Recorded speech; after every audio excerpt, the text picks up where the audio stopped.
Hi ಶಾರದಕ್ಕ, ಹೇಗಿದ್ದೀರಿ? ನಂಜುಗಡೆ, ನಿನ್ನ ಸುಮ್ಮನೆ ಬಿಡೋದಿಲ್ಲ ನಾನು. ಮಗನಿಗೆ ಹೇಳಿ ನಿನ್ನ ಮತ್ತೆ ಶೀಲಂನ ಸಾಯಿಸ್ತೀನಿ. ಅಯ್ಯೋ ಶಾರದಕ್ಕ, ನೀವಿಂಥ ಮಾತುಗಳೆಲ್ಲ ಆಡಿದ್ರೆ ನನ್ನ ಕಿವಿಗೆ ಬೀಳೋದೇ ಇಲ್ಲ. ಒಂದು ನಿಮಿಷ ಇರಿ. ರಾಧಿಕಾ,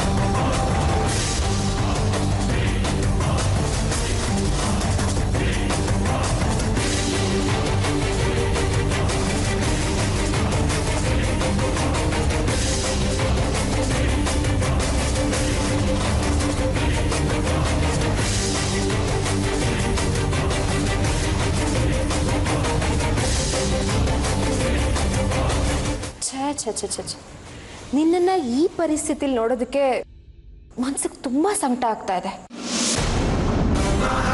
ನಂಜುಗುಡಿ, ಬಿಗ್ಯ ಕಟ್ಟಿದ್ಯಾ ತಾನೆ? ಅಯ್ಯೋ ಕಟ್ಟಿರೋದ, ಬಿಡ್ಸ್ಕೊಳ್ಳೋದಕ್ಕೆ ಚಾನ್ಸೇ ಇಲ್ಲ.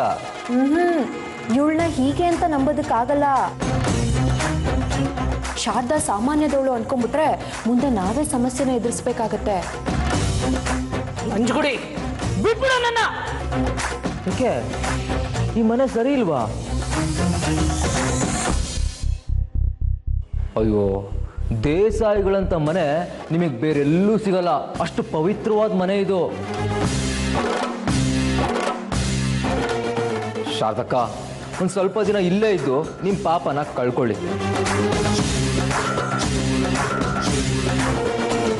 ಸದ್ಯಕ್ಕಂತೂ ನಾವು ನಿಮ್ಮನ್ನ ಬಿಡೋದಕ್ಕೆ ಆಗಲ್ಲ.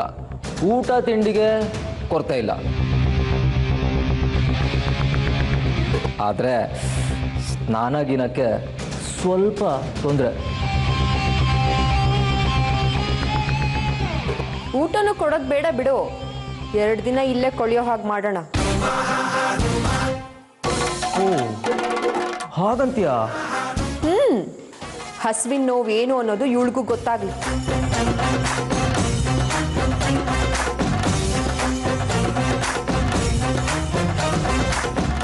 ಪಾಪ ಇವನ್ ಮಗ ಶಾಂತನು ಅವನ ಗೋಳಾಟ ನೋಡೋಕೆ ಆಗ್ತಿಲ್ಲ.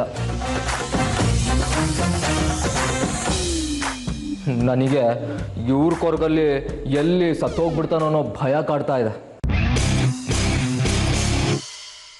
ಸತ್ರು ಏನ್ ಚಿಂತೆ ಇಲ್ಲ ಅಲ್ವಾ?